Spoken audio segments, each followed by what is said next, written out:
반갑습니다. 이상원 교수입니다. 오늘의 주제는 판타지 소설을 읽으면 안 되나요? 하는 것입니다. 이 주제는 청소년 미래 세대의 고민 1 제2부 술, 담배, 여가 8개 주제 중에서 세 번째 주제입니다. 이런 질문이 제시되었습니다. 얼마 전에 친구한테 해리포터 시리즈 책을 빌려서 읽었는데 푹 빠져버렸어요. 그랬더니 엄마가 다시는 빌려보지 말라고 하시더군요. 다른 분들도 크리스찬은 해리포터 같은 판타지 책은 보지 않는 게 좋다고 하시던데 믿지만 않으면 괜찮은 거 아닌가요? 꼭 답변 부탁드려요. 네, 이 주제에 대한, 이 질문에 대한 저의 답변입니다. 저에게 딸이 3명 있어요. 3아이가 모두 해리포터 전문가들이죠. 3아이 모두 초등학교 때 시립도서관에서 해리포터를 시리즈로 빌려다가 다 읽었고 영화도 모조리 봤어요. 해리포터 각 권의 내용이 무엇인지 말하라고 하면 줄줄이 다 꿰고 있을 정도죠. 영화는 영화관에 가서 보고 텔레비전에서 방영하는 것까지 아마 3번 정도는 봤을 거예요. 그런데 셋이 다 교회 생활을 착실하게 하고 있어요. 처음에는 저도 우리 아이들이 해리포터에 빠져서 믿음 생활에 문제가 생기지 않을까 염려했는데 걱정하지 않아도 될 것 같아요. 셋이 모두 다 그저 재미있는 동화 시리즈 이야기 정도로 생각하고 신앙생활에 아무런 지장을 받지 않고 있으니까요.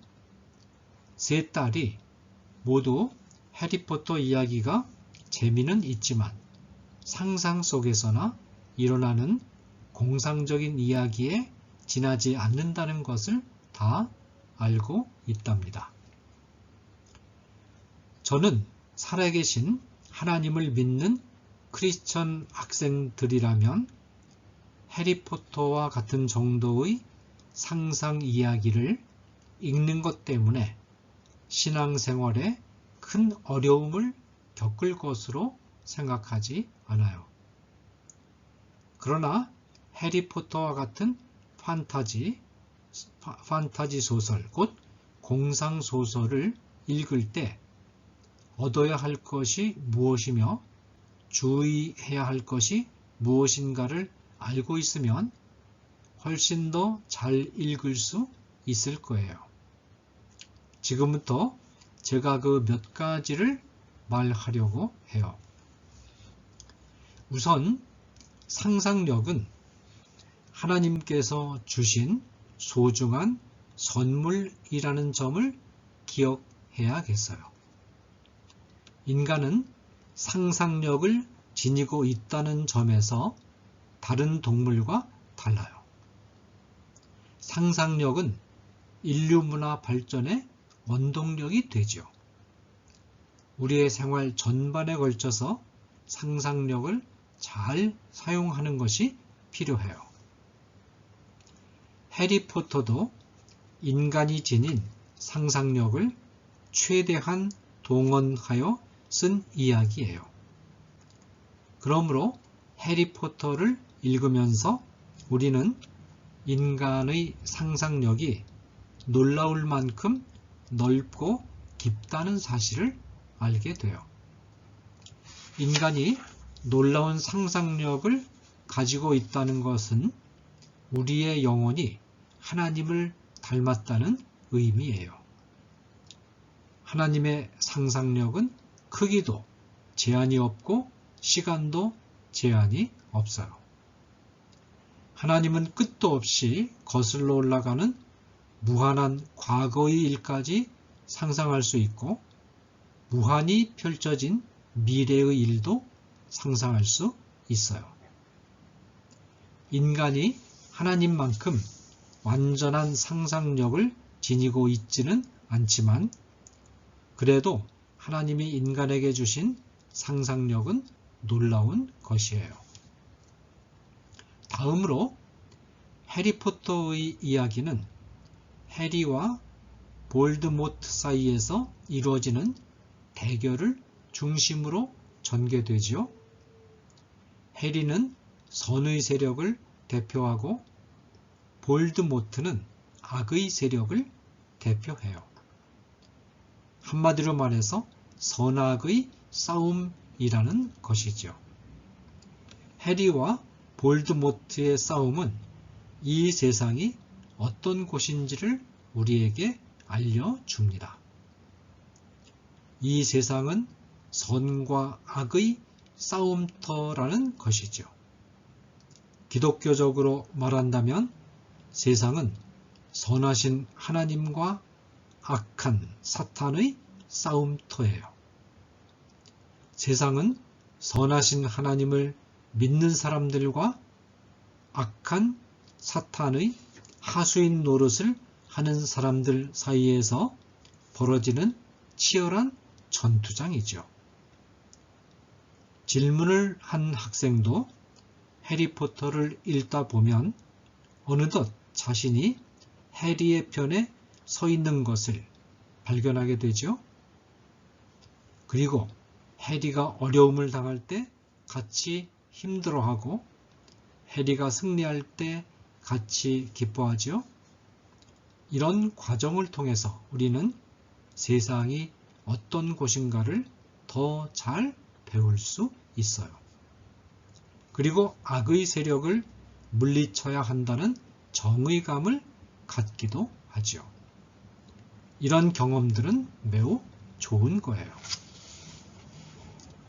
또한 해리포터 1권에 나오는 마법의 돌은 인간에게 영생을 가져다주는 돌로 소개되고 있어요.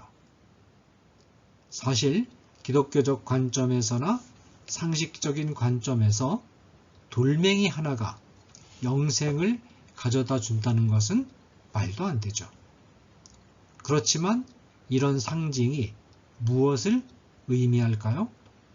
바로 모든 인간의 마음속에는 영생을 향한 강한 열망이 있다는 것을 상징해요. 그 옛날 중국의 진시황도 영생을 얻고 싶어서 영원히 늙지 않게 하는 풀인 불로초를 구하려고 그토록 필사적으로 애쓰지 않았어요? 이처럼 모든 인간에게는 본능적으로 영생을 사모하는 특성이 있어요. 우리는 해리포터를 읽으면서 모든 인간에게는 영생을 향한 열망이 있다는 점을 다시 한번 깨닫게 되지요. 이런 열망을 영생을 주는 마법의 돌이라는 상징물에 담아서 표현한 거예요. 그러나 해리포터는 영생을 주는 방법을 제대로 말하지는 못했어요. 마법의 돌이 영생을 준다는 것은 잘못된 것이죠. 우리는 해리포터를 읽으면서 인간에게는 영생을 향한 열망이 있다는 사실을 알게 되고 또 마법의 돌이 줄 수 없는 우리가 아는 영생에 이르는 길을 사람들에게 소개해야겠다는 결심을 해야 돼요. 그러면 예수님을 소개하게 되는 거죠. 왜냐하면 예수님을 믿어야 영생을 얻으니까요. 마법의 돌은 바로 예수님이 되어야 해요.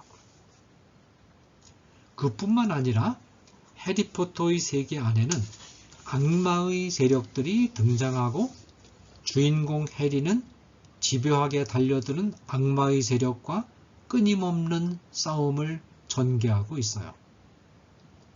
해리는 이른바 퇴마사, 즉 마귀를 쫓아내는 그런 직업을 가진 사람을 가리키죠.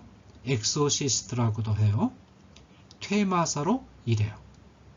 곧 악마의 세력을 쫓아내고 제압하기 위해서 치열한 싸움을 전개하지요.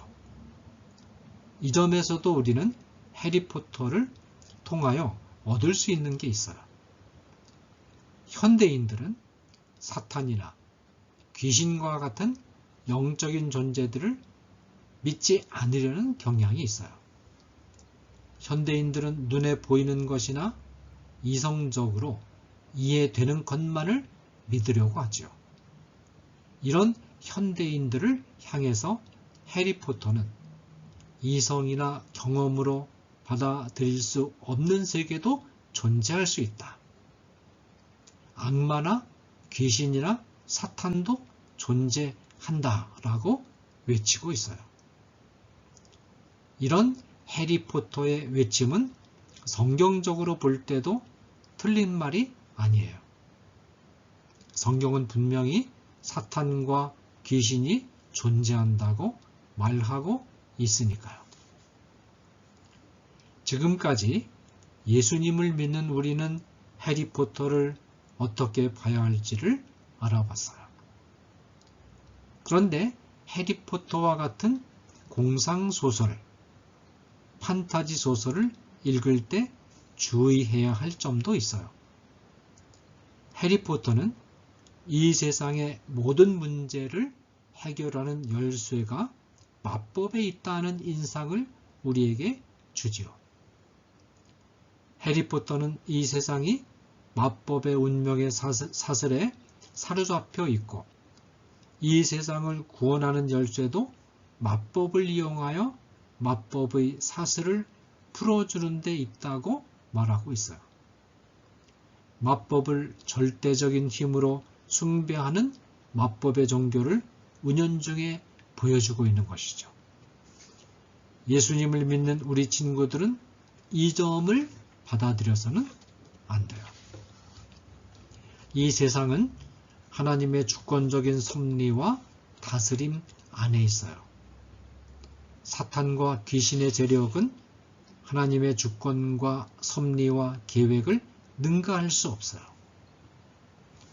이 세상에서 극성스럽게 활동하는 사탄과 귀신의 세력을 이기는 진정한 마법은 하나님을 믿는 믿음 안에서 하나님을 사랑하고 성경 말씀을 주의 깊게 읽고 성경 말씀이 가르쳐주는 대로 열심히 사는 거예요. 그러면 사탄과 귀신의 세력을 넉넉하게 이길 수 있어요. 크리스천들은 세상 문화에 적극적으로 대응할 필요가 있어요. 해리포터 같은 이야기가 많은 학생을 매혹하고 있다면 크리스찬들도 겁내지 말고 읽어서 무슨 내용인지 알고 이 내용을 기독교적 관점에서 어떻게 평가해야 하는지 생각해야 해요. 성경 말씀을 사랑하고 살아계신 하나님을 믿고 사랑하는 기독교인의 입장에서 보면 아마도 해리포터를 다 읽고 나서 별것 아니구나 라고 말할 수 있을 거예요. 지피지기면 백전불태라는 말이 있지요. 적을 알고 나를 알면 100번 싸워도 위태롭지 않다는 손자의 격언이에요. 이 격언대로 세상 문화에 대하여 적극적으로 알고 연구하고 비판하는 태도가 우리 크리스찬들에게 필요해요. 감사합니다.